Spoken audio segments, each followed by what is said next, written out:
On est de retour dans vos nouvelles du Sud-Ouest en cette semaine chargée en émotions, donc autant sur le plan sportif, c'est pourquoi on retrouve tout de suite notre collaborateur pour en jaser. Salut Steve. Salut Marc-Claude. Et on parle des Grenadiers, anciennement les Patriotes de Châteauguay qui ont retiré le chandail de Nicolas Deslauriers que tu as rencontré, mais avant on parle de leur match. Oui, exactement. Il aurait sûrement voulu offrir une meilleure performance que ça devant Nicolas Deslauriers, l'ancien joueur, l'ancien porte-couleur de Châteauguay. Mais ils sont défaits 5-0 là, par les cantonniers de Magog, là, l'équipe à Félix Potvin qui est venue, les finalistes également là, de la Coupe Jimmy Ferrari l'année dernière. Donc, on est en train de tranquillement, pas vite glisser beaucoup au classement du côté des Grenadiers. Là, on est toujours à 17 points, 12e environ dans la Ligue, 4e dans la division. Seulement 6 victoires, 10 défaites. Ça va être difficile de revenir. Mais bon, la saison est encore jeune, seulement 16 matchs de jouer. Faut pas paniquer de ce côté-là. Mais quand même, c'était une très, très belle soirée. J'ai eu la chance de rencontrer Nicolas Deslauriers. Je lui ai parlé un petit peu avant la cérémonie d'ouverture. La cérémonie d'ouverture du match et du retrait de chandail. Je suis arrivé peut-être une trentaine de minutes à l'avance. J'ai eu la chance de lui parler un 5-10 minutes. Là. 2 questions que j'ai retenues, on va faire écouter les extraits. C'est, premièrement, je lui ai demandé comment tu te sens par rapport à ça. C'est un honneur spécial. Qu'est-ce qui se passe? C'est la question qu'on pose tout le temps, bien entendu, mais on veut le savoir. Il m'a répondu assez brièvement que ça ne savait pas trop comment se sentir. C'est quand même très spécial. Et puis en même temps, je lui ai dit, il y a beaucoup de jeunes ce soir qui vont te regarder, qui vont être sur la glace pendant que tu vas faire ça au banc. Ils vont faire, peut-être que j'aimerais ça suivre ses traces, peut-être que j'aimerais ça me rendre où ce que lui est rendu. J'ai dit, est-ce que tu as un conseil à donner à ces jeunes-là? Puis il m'a répondu une réponse assez complète là, qu'on va aller écouter à l'instant. C'est spécial. Je pense que c'est vraiment pas une chose que je pensais qu'elle allait arriver. Spécialement dans la midget 3, j'ai vraiment joué 1 an. Mais non, c'est le fun, c'est spécial. Quand j'ai eu l'appel au début de la saison, vers la fin de l'été, c'était émouvant. C'est quelque chose que je m'attendais vraiment pas. Fait que ça fait encore apprécier encore plus. Là, je pense juste, moi, je pense que je suis à la meilleure place juste pour dire qu'il faut vraiment jamais que tu lâches. Juste moi, j'ai commencé à la défense. Pendant toute ma jeunesse, j'étais pas sûr où j'allais jouer. C'est sûr que quand tu viens midget 3, c'est vraiment un gros step. Tu pars études, tu pars de la maison, c'est vraiment quelque chose de gros. Puis après, tu te fais repêcher dans le junior. Je pense que c'est vraiment juste tout le temps croire en ce que tu peux faire. Tu peux, comme moi, je pensais que j'avais découvert que j'étais un défenseur offensif, puis finalement, je suis vraiment pas là. Je suis un joueur de 3-4 qui frappe et qui a pas peur de jeter les gants. Fait que si tu m'as demandé la même question quand j'étais dans la midget 3, j'aurais jamais pensé ça. Donc, très intéressant d'avoir le point de vue d'un hockeyeur professionnel. On rappelle, il est attaquant avec les Sabres de Buffalo, exactement. Donc actif également. Donc, intéressant aussi de savoir qu'il était défenseur puis qu'il a décidé de se recycler en joueur de 3-4 qui donne des mises en échec, qui est très physique. Donc, comme quoi que même à 16, 17 ans, 18 ans, peut-être qu'on n'est pas dans la bonne chaise. Donc, c'est intéressant comme parcours. Tout est possible. Et on remercie évidemment les Grenadiers de Châteauguay qui nous ont permis de le rencontrer. Oui, Charles-Olivier Patnaud qui a fait en sorte que je l'ai rencontré très rapidement. Là, ça n'a pas été long, je suis arrivé puis on m'a dirigé. Voilà.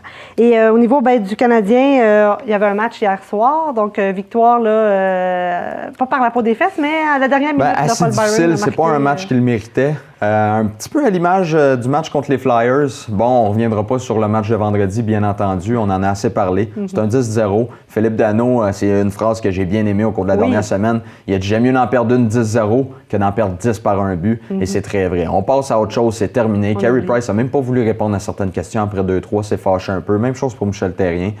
On est quand même 11-1-1 du côté du Canadien. C'est une très, très, très belle fiche. On est premier dans la Ligue nationale. Tout va bien jusqu'à maintenant pour ce qui est du classement, pour ce qui est de la fiche de l'équipe. Oui, il y a des choses à travailler. Michel Therrien le répète sans cesse. Il y a toujours des choses à travailler. Il n'y a aucune équipe qui est parfaite. Mais hier, c'était quand même assez brouillon. J'ai l'impression que lorsque Shea Weber n'est pas sur la patinoire, la défensive laisse un peu trop Carey Price faire le travail. On se fie un peu trop sur lui. Exactement, on se fie un peu trop sur lui. Shea Weber, lorsqu'il est sur la patinoire, on ne se fait pas marquer de but ou presque pas.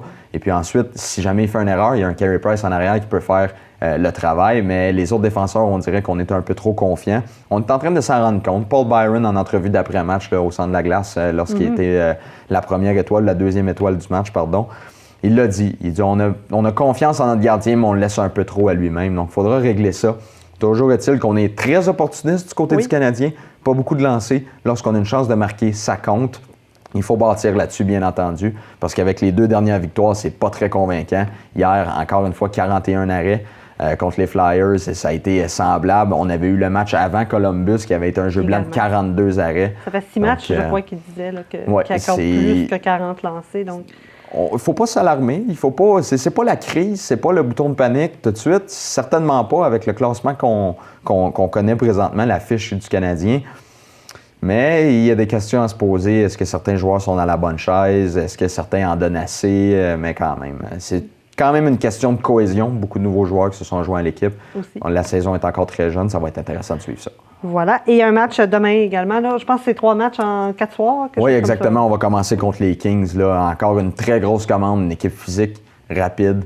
Des bons lancers au filet. Là. Plusieurs joueurs qui sont capables d'enfiler l'aiguille. Il faudra protéger un petit peu plus Price parce que malgré le fait que c'est le meilleur gardien au monde, là, après 40 matchs, mais il va peut-être être fatigué si c'est 40 tirs à chaque fois. Donc, il faudra faire attention. On joue également contre Chicago dimanche, donc il va falloir se vérifier également de ce côté-là. Et du côté de l'Impact, on va participer à la finale de l'Est. Oui, exactement. Toute une série contre les New York Red Bulls. Là, on avait remporté le match 1-0 à domicile. On n'avait pas accordé de but à domicile, donc il n'y avait pas avantage à l'adversaire si jamais on ne parvenait pas à rester devant. Et c'était un verdict nul. Mais du côté de l'Impact, là, on a réussi à marquer très tôt quand même dans le match.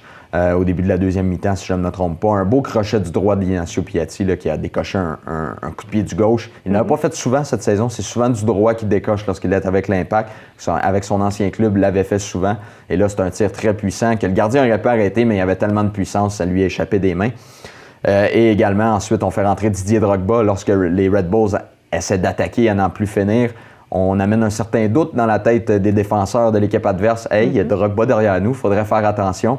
Comme de fait, Domenico Duro qui est capable de rejoindre Drogba. Drogba attire 3 joueurs et la donne à Piatti. Ça a été un but très facile.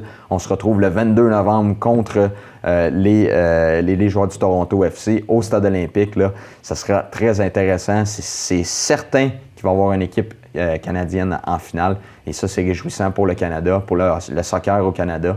Et ça va, en l'espérant que ça soit l'Impact, ça va être bon pour la région de Montréal aussi. Donc, on va suivre ça, on va croiser les doigts. Oui, certainement. Et en terminant rapidement aussi, Série mondiale, les Cubs ont vaincu. Oui, la dernière fois qu'on s'est parlé, là, on prévoyait, là, on était déjà en train de parler du 7e match. Ça a été tout un match. Là. Les Indians qui sont revenus de l'arrière en fin de match pour créer l'égalité en 8e manche, 9e manche.